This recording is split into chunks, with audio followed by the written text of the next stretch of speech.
मेरी प्यारी brothers and sisters, तो आपका स्वागत है मेरे यूट्यूब चैनल में। आज हम नया टॉपिक लेकर के आए हैं जिसमें हम ब्लड ट्रांसफ्यूजन के बारे में बात करेंगे कि ब्लड ट्रांसफ्यूजन क्या होता है, इसकी डिफिनीसन क्या होती है और इसमें क्या क्या प्रोसीजर होते हैं, ब्लड कब दिया जाता है, जो डोनर होता है उसका सिलेक्शन क्राइटेरिया क्या होता है, उसे सिलेक्ट कैसे किया जाता है, जो ब्लड को दे रहा है उसको कैसे हम सिलेक्ट करते हैं, उसके बारे में हम जानेंगे। और जो ब्लड को कंटेन किस में किया जाता है, कितने ml का होता है, कितना उसमें एंटीकोगुलेंट होता है, उसके बारे में हम जानेंगे।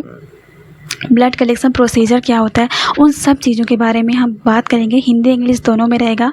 तो फिर चलिए स्टार्ट करते हैं बिना देरी किए हुए। तो सबसे पहले तो हम ये जानेंगे जो ब्लड ट्रांसफ्यूजन होता है ये होता क्या है, आखिर इसकी डिफिनीसन क्या होती है और ये होता क्या है। सबसे पहले तो वो हम जानेंगे। जो ब्लड ट्रांसफ्यूजन होता है, blood transfer donor to recipient, यानी कि जो ब्लड ट्रांसफ्यूजन एक ऐसी प्रक्रिया होती है जिसमें डोनर जो रक्त को दान करता है उसके शरीर से रक्त को बाहर निकाल लिया जाता है और इस रक्त को रिसिपिएंट जो रक्त को ग्रहण करता है उसके शरीर में रक्त को चढ़ा दिया जाता है। अब हम इसको समझते हैं सिंपल भाषा में। जो ब्लड ट्रांसफ्यूजन होता है इसमें जो डोनर होता है, जो ब्लड को दे रहा होता है, उससे ब्लड को लिया जाता है और जो रिसिपिएंट है जो ब्लड को ग्रहण कर रहा है यानी कि जो ब्लड को ले रहा है उसे चढ़ा दिया जाता है। ब्लड ट्रांसफ्यूजन में ये प्रोसेस होती है कि ब्लड को लिया जाता है डोनर के थ्रू और रिसिपिएंट को चढ़ा दिया जाता है।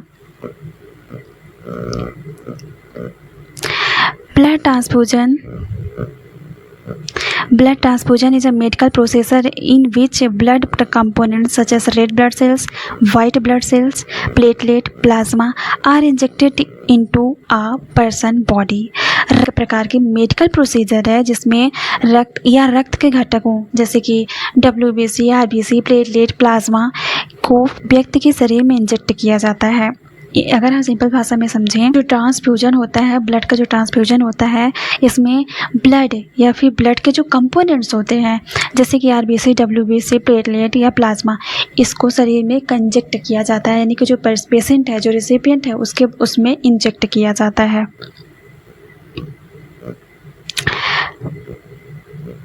This procedure is done when a person has low blood levels after surgery. यह प्रक्रिया तब की जाती है जब सर्जरी के बाद किसी व्यक्ति का रक्त का स्तर कम हो जाता है, यानी कि यह ब्लड ट्रांसफ्यूजन तब किया जाता है जब किसी पेशेंट की सर्जरी हुई होती है और उसे ब्लड की कमी हो जाती है, यानी कि जो ब्लड है उसका स्तर कम हो जाता है, तब उसे ब्लड ट्रांसफ्यूज किया जाता है। या फिर बहुत सारी कंडीशंस होती हैं तब भी ब्लड ट्रांसफ्यूज किया जाता है। मेनली जब सर्जरी होती है तब ब्लड की कमी हो जाने पर ब्लड ट्रांसफ्यूज किया जाता है पेशेंट को। सिलेक्शन क्राइटेरिया ऑफ डोनर, यानी कि जो डोनर है उसको सिलेक्ट हम कैसे करेंगे, उसमें क्या क्या क्राइटेरिया होने चाहिए उसको सिलेक्ट करने के लिए, उसके बारे में हम बात करेंगे। सबसे पहले होती है एज के बारे में हम बात करेंगे। The normal age of donor should be between 18 to 65 years, यानी कि जो डोनर है उसकी सामान्य आयु 18 से 65 वर्ष के बीच होनी चाहिए। यानी कि जो डोनर है, जो ब्लड दे रहा है, उसकी जो आयु है, जो उसकी एज है 18 से ज़्यादा और 65 यानी कि 65 से कम होनी चाहिए, यानी कि 18 और 65 के बीच में होनी चाहिए। वेट, उसका वज़न कितना है। Minimum weight of the donor should B 50 kg, यानी कि the haemoglobin level of the donor should be at least 13 ग्राम पर डेसीलीटर फॉर मेल्स एंड 12.5 ग्राम पर डेसीलीटर फीमेल्स, यानी कि डोनर का हीमोग्लोबिन स्तर पुरुषों के लिए कम से कम 13 ग्राम पर DL और महिलाओं के लिए 12.5 ग्राम पर डेसीलीटर होना। अगर हम सिंपल भाषा में समझें तो डोनर जो ब्लड को दे रहा है उसका हीमोग्लोबिन लेवल अगर वो फीमेल है तो उसका 12.5 ग्राम पर डेसीलीटर होना चाहिए, अगर वो मेल है तो उसका 13 ग्राम पर डेसीलीटर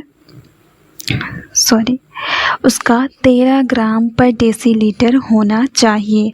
अगर वो मेल है तो उसका 13 ग्राम पर डेसीलीटर होना चाहिए, अगर फीमेल है तो 12.5 ग्राम पर डेसीलीटर होना चाहिए। The donor should be healthy and should be not have any chronic illness. Like HIV, hepatitis B and malaria. यानी कि जो दाता है, जो डोनर है, जो ब्लड को दे रहा है, वो स्वस्थ होना चाहिए, फिट होना चाहिए। उसे कोई भी संक्रामक रोग जैसे कि HIV, हेपेटाइटिस बी, एड्स और मलेरिया जैसी बीमारी उसे नहीं होना चाहिए। को दे रहा होता है तो उसकी पहले ये सारी प्रोसेस होती है, उसका टेस्ट होता है, उसका सारी फुल बॉडी चेकअप होती है, फिर उस ब्लड को लिया जाता है ताकि इसे पता हो सके कि जो डोनर है उसे किसी भी प्रकार के इलनेस नहीं है, उसे किसी भी प्रकार के डिसीजेस नहीं हैं। अब हम बात करेंगे types of container used for collection of blood, यानी कि कौन से टाइप्स के यूज़ किए जाते हैं ब्लड को कलेक्ट करके रखने के लिए। जो डोनर होता है, जो ब्लड को देता है, जब उसे उस ब्लड को किस चीज़ में कलेक्ट करके रखा जाता है, किस कंटेनर में कलेक्ट करके रखा जाता है, अब उसके बारे में हम बात करेंगे। 350 ml plastic bags contain 49 ml of anticoagulants, यानी कि जो 350 ml का प्लास्टिक बैग होता है, इसमें 49 ml का एंटीकोगुलेंट्स प्रेजेंट होता है। फिर है 450 ml plastic bags containing 63 ml anticoagulants. जो 450 ml का होता है उसमें 63 ml एंटीकोगुलेंट प्रेजेंट, जैसे कि इस इमेज में आप देख रहे हैं, इसमें ब्लड कंटेन करके रखा हुआ है। अब हम बात करेंगे ब्लड कलेक्शन प्रोसीजर के बारे में, यानी कि ब्लड कैसे कलेक्ट किया जाता है उसके प्रोसीजर के बारे में हम बात करेंगे। जो डोनर है उसे ब्लड कैसे लिया जाता है उसके बारे में हम बात करेंगे। तो सबसे पहले जो डोनर आता है, firstly settle the donor into comfortable position, यानी कि जो डोनर है उसे सबसे पहले तो कंफर्टेबल पोजीशन में बैठाया जाता है। फिर उसके हाथ से सिलेक्ट अ सूटेबल वैन, उसके हाथ में सबसे पहले सूटेबल वैन को, यानी जो सबसे हेल्दी वैन होती है, जो विजुअल होती है, उस वैन को कलेक्ट किया जाता है, उसे सिलेक्ट किया जाता है। The area around the when is cleaned with an antiseptic solution, यानी कि जो वेन हम कलेक्ट करते हैं, जो सूटेबल वेन होती है, उसे एंटीसेप्टिक सॉल्यूशन से साफ़ किया जाता है, उसे क्लीन किया जाता है। And tourniquet is placed around your upper arm to make our veins more improvement, यानी कि यह ब्लड को जब हम टर्निकेट को लगाते हैं पेशेंट के हाथ में, तो वो रक्त को, यानी कि जो ब्लड को नस में जमा होने के में मदद करता है। यानी कि जब हम टर्निकेट को डोनर के हाथ में लगाते हैं तो उससे क्या होता है कि जो ब्लड होता है वो नसों में, यानी कि वेन्स में जमा हो जाता है, जिससे वो विजुअल हो जाती हैं, देखने में विजुअल दिखती हैं। ऐसे करने से रक्त को निकालने में आसानी होती है। Needle is inserted into the when, सुई को नस में डाला जाता है, यानी कि जो इंजेक्शन होता है उसे वेन्स में इंजेक्ट किया जाता है ब्लड को निकालने के लिए। Completely mix anticoagulants with blood during the collection process, apply bandage after the collection के दौरान ब्लड को एंटीकोगुलेंट के साथ अच्छी तरह से मिक्स किया जाता है और कलेक्शन के बाद बैंडेज लगा दिया जाता है। यानी कि जब ब्लड को कलेक्ट करते हैं तब एंटीकोगुलेंट में उसे मिक्स किया जाता है, एंटीकोगुलेंट के साथ उसे मिक्स किया जाता है। और जैसे ही ब्लड कलेक्ट हो जाता है, ब्लड कलेक्शन के बाद जहाँ पर नीडल लगाई जाती है वहाँ पर बैंडेज लगा दिया जाता है नीडल को निकालने के बाद, ताकि ब्लीडिंग ना हो। Instruction to the donor after collection, यानी कि जो डोनर है उसे क्या इंस्ट्रक्शन दी जाती है कलेक्शन के बाद, ब्लड को लेने के बाद उसको, जो डोनर है जो ब्लड दिया है उसको क्या क्या इंस्ट्रक्शन दी जाती हैं उसके बारे में हम बात करेंगे। Alcohol should not be consumed after the donating blood, alcohol should not be consumed after donating blood, यानी कि ब्लड देने के बाद, रक्तदान के बाद शराब का सेवन नहीं करना चाहिए। यानी कि सिंपल भाषा अगर हम समझें तो जब ब्लड दे दिया जाता है, ब्लड डोनेट करने के बाद कभी भी शराब करना या फिर नशे वाली कोई भी चीज़ें नहीं करनी चाहिए। Some people may feel tired, dizzy or weak after donating blood. Consult a doctor if these symptoms persist for a long time.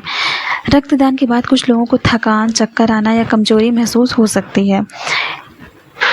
अगर ये लक्षण लंबे समय तक रहते हैं तो डॉक्टर की सलाह लें। यानी कि अगर कोई डोनर है और उसको ब्लड देने के बाद उसको चक्कर आना, थकान या कमज़ोरी जैसे महसूस होता है तो उसे एनर्जी दी जाती है, एनर्जी जूसेस दिए जाते हैं। अगर लेने के बाद, एनर्जी जूसेस लेने के बाद भी उसे ये प्रॉब्लम रहती है लॉन्ग टाइम तक, तो उसे डॉक्टर की सलाह लेनी चाहिए। Anticoagulant which use for collection, यानी कौन कौन से एंटीकोगुलेंट यूज़ किए जाते हैं ब्लड कलेक्शन में। तो पहला है सीपीडी, सिट्रेट फॉस्फेट डेक्सट्रोज।